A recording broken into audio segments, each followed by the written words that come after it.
What is up, YouTube? It is Tom from The Truvians here. In our last video, we stampeded the concept of traditional diets like a herd of angry gazelles.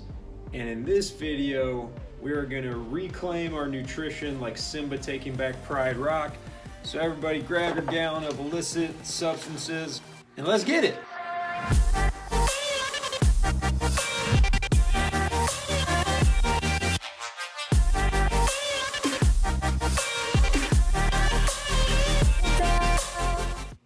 In order for a diet plan to be successful, there are four main things we're going to look for to be found in that diet. And if we can check off these boxes, it's a good sign that you're on the right track for a potential nutritional plan. Let's hop right in, shall we? Number one, and this is one I already know I'm going to get some pushback on, but number one is it has to work long term. In other words, it has to be sustainable. If you can't see yourself following this diet for the next 6 months, year, 3 years, it's probably not a diet that you're going to want to get into. Now, I know right off the bat I may have just offended some people, and you're probably thinking, well, what's wrong with doing the Whole30? What's wrong with doing my 14-day beet juice detox? What's wrong with doing no sugar and no alcohol for 60 days, or a diet like that? There's nothing necessarily wrong with it. It's just eventually, if that's not something you can sustain, you're going to stop doing that. And when you stop doing that, your weight or your body fat is going to revert back to what it originally was. So it's just setting yourself up for this cycle that is not going to be enjoyable. Now, a quick disclaimer here. If you're prepping for a bodybuilding competition or a physique competition, or you have a bachelorette party coming up, or a photo shoot, or some reason for you to want to shed some quick pounds for a specific event, it's fine to do something like a detox or the Whole30 or whatever the case is. That's fine if you're just trying to accomplish something for a specific event, as long as you know that that's not going to be sustainable and those results are not going to be sustainable.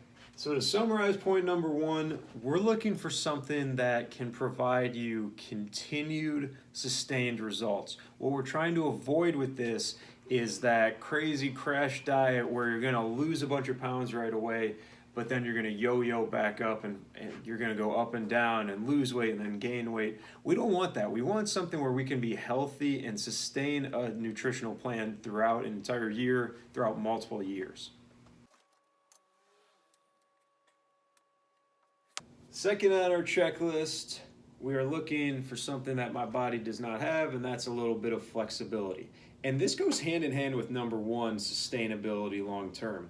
If you're picking a nutritional plan that's over regimented, that doesn't allow for any sort of flexibility, basically that's just going to make it really hard to follow. And for this point, you want to keep in mind your lifestyle, your own preferences as well. If you travel a lot, if you're not good at cooking every night, or just depending on your own lifestyle, you want to make sure that your nutritional plan fits within that and provides you with some flexibility. One of the top reasons why flexibility is important is that it assists with long-term compliance. So one of the top reasons people give up on their diets or stop is because they do an overly restrictive diet, and then once they mess up for like one meal or one day, they say, shoot, I'm done, it's over, and they give up. So with flexibility, that makes it more likely you're going to be able to actually follow it and stay within the guidelines of that diet. Number three here, we are looking for something that is simple to follow. Big point of clarification right off the bat. Simple is not the same thing as easy. But I told him it was too simple, too easy. No. Simple maybe, but not easy. So we're not saying you want a diet that's going to be easy and that you can just eat whatever you want, but we want one that's going to be simple. We want it to be pretty clear and pretty easy to determine what foods you can have, when you can eat, things like that. The reason simplicity is so important, again, it goes right back to checkbox number one. We want something that we can stick with long term. And the more simple and clearly defined the rules of that diet or nutritional plan are, the easier it will be for you to stick with long term. Up until this point, we haven't actually talked about any of the foods we're eating in this diet. So for number 4, this is a big one and we're going to spend some time on this. Number 4, we want to get the majority of our foods from healthy, unprocessed sources. I know the word majority can be pretty ambiguous, so to put some numbers on it, majority, I'm talking anywhere between 75 to 90, and of course, you can go all the way up to 100%. So why is this last point here so important? Well, let's talk about it. What we're saying here is we want to try to get the vast majority of our nutrients, of our calories throughout the day from healthy, natural, unprocessed sources. But we're still leaving room for us to live our lives. So by following this, you can still have a beer and go out with your friends every now and then. You can still have some of that dessert, some of that ice cream you love. We're not totally restricting or getting rid of some of the things that you enjoy and just being able to live your life. We're just keeping that to a minimum, and we're working to make sure each day the majority of our calories are coming from those healthy sources. All right, so what I've got here with some beautiful artwork is an example of the typical American diet versus our goal, what we're going for here. As you can see, in the typical American diet, the majority of the food is coming from processed foods you buy at the grocery store, coming from junk food, coming from fast food, things like that. And very little, definitely not enough of our food is healthy, unprocessed, nutrient-dense food. What we're going for here is we want the majority of our food to be this healthy, unprocessed food, and we want to just have a little sliver there for the less healthy, junk food, processed, whatever. Here's the kicker. Here's the important thing to realize about everything we just took a look at. A ton of different diets or nutritional plans can fall within these categories or cannot fall within these categories. Let me talk about what I mean. Let's use veganism as an example here. That's a popular one.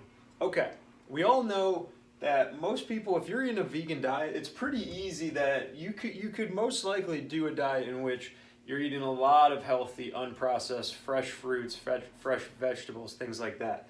But it's actually possible to eat a vegan diet that looks more like this. If you're eating a ton of processed grains, if you're eating vegan donuts and you're eating Oreos all the time, it's possible for your vegan diet to still fall in this super unhealthy pie chart here.